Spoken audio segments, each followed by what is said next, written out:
Strange towers are being erected along the borders of Russia, whose impressive height, up to 9 stories, cannot go unnoticed. These giants excite the minds not only of ordinary citizens, but also cause concern in Western countries. The purpose of these massive structures, spread on both the southern and northern borders, remains a mystery. Among the Russian-speaking population, these towers are sowing anxiety. Many people do not understand what these structures are and whether they are dangerous. The answer lies in the term electronic warfare, REB. This is a type of armed confrontation where electromagnetic radiation and radio signals become a tool to influence the enemy's electronics.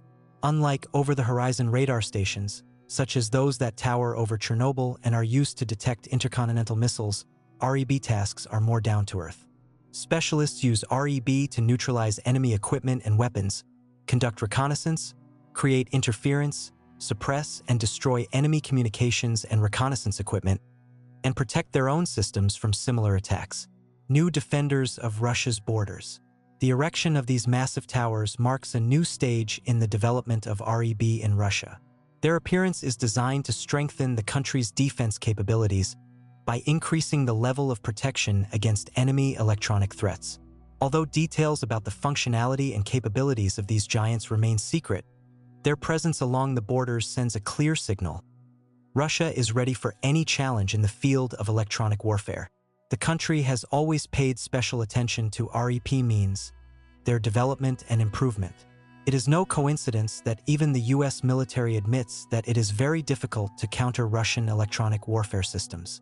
American author Sidney Friedberg, for example, concludes that the US has forgotten the basic lessons of electronic warfare, and this omission can cost the US military very dearly. Meanwhile, Russia and China are improving their systems. The very term electronic warfare, although it sounds modern, but has more than a century of history. In 1903, Russian physicist Alexander Popov, in a report to the military department, for the first time expressed the idea of the possibility of reconnaissance and creation of radio interference by means of radio communication. The date of the first practical application of radio interference is considered to be April 2, 1904. The first combat use of REP systems took place during the Russian-Japanese War on April 15, 1904, when the defense of the port of Arthur Russian radio stations put interference to Japanese radio operators. Of course, the tasks of electronic warfare of that period are incomparable in complexity with modern ones. Radio stations, which at that time were used in both the Russian and Japanese fleets, were with spark transmitters. Their messages were suppressed with a large spark that is a more powerful transmitter signal. For 115 years, electronic warfare has managed to pass a difficult path to modern REP complexes with capabilities on the verge of fantasy. Among the main vectors of development of REP systems is the increase of action and multifunctionality of the developed complexes. In 1904, during the defense of the port of Arthur, the range of systems was only about 2 kilometers and they worked only in the range of communications. Since that time, electronic warfare began a long and complex path of development, starting from isolated cases of radio interference and up to the provision of military operations on a larger scale. Modern multifunctional electronic warfare complexes provide a complex impact on various physical fields, the range of which is hundreds of kilometers and even more. Nowadays, electronic warfare equipment is even installed on board helicopters. Outwardly, such a helicopter is no different from the usual, and only by looking inside, you can realize that this machine is special, which has a special electronic stuffing. It forms a kind of radio-electronic dome around the helicopter. The missile on approach simply changes direction and moves away. Ground-based REP complexes operate on the same principle, creating an invisible shield around the equipment. Let's take the example of the modern Russian Mercury BM complex. The last 2 letters in the name mean that it is placed on a combat vehicle. This can be a car, armored personnel carrier, or armored artillery tractor. The importance of means of electronic warfare in modern times is very great. It performs a wide range of functions, but in some cases its real capabilities are greatly exaggerated. In recent years, Russian electronic warfare has acquired a reputation as a superweapon capable of instilling panic in the rest.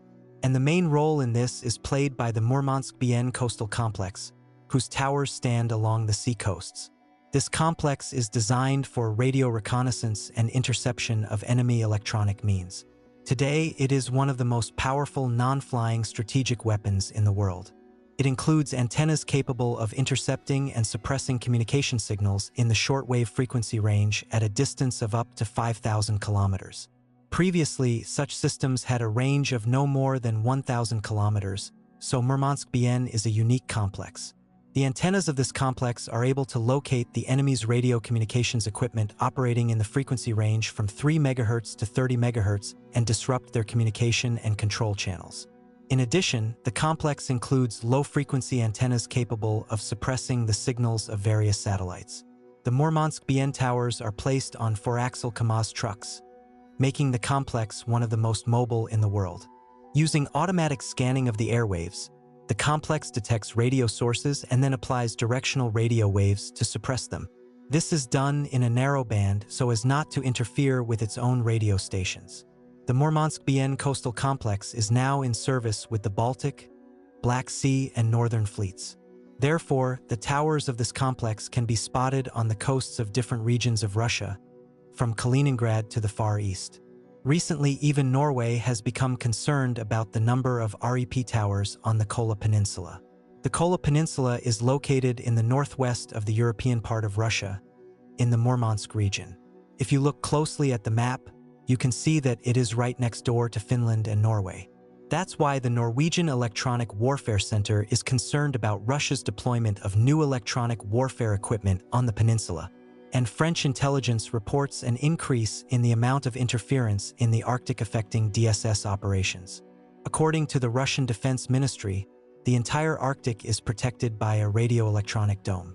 And this protection on the Kola Island is provided by Murmansk-BN systems and stations of the Krasuka family. Krasuka, for example, detects aircraft locators at a range of up to 250 kilometers.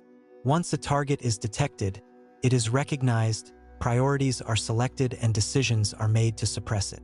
The Murmansk-BN system suppresses radio communications, navigation and control systems of airplanes, submarines, ships, and unmanned aerial vehicles at a distance of 5,000 kilometers. And under favorable conditions of signal passage in the atmosphere, it can be increased up to 88,000 kilometers. The REP complexes are located in such a way that they can interfere with the communication, navigation, and control complexes of ships, submarines, and aircraft crossing the border illegally. Thus, the action of any intruder can be stopped without the use of weapons. Russia is also taking control of military radio communications in Europe. The Murmansk-BN electronic warfare complex, which we already know about, is being deployed in the Kaliningrad region. The first tires have already been handed over to the Baltic Fleet. The set includes powerful telescopic antennas, masts, as well as low-frequency antenna stretchers. If necessary, the masts can be extended to a height of up to 32 meters with the help of hydraulic equipment.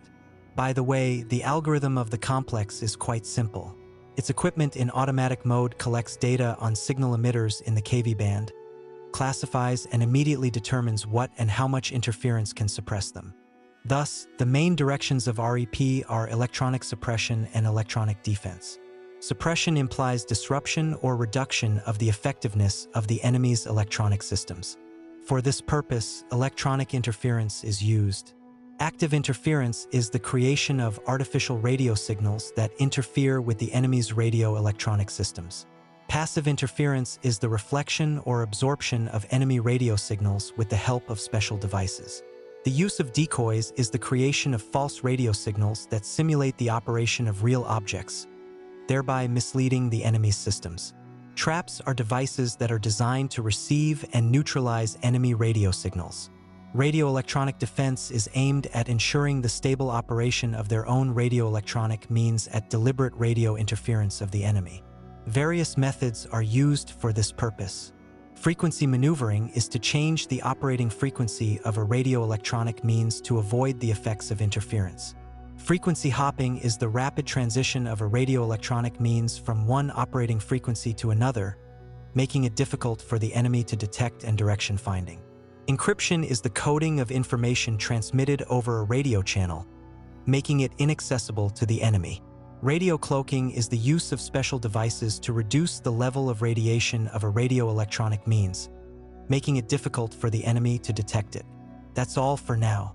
If it was interesting, subscribe to the channel, leave your comments.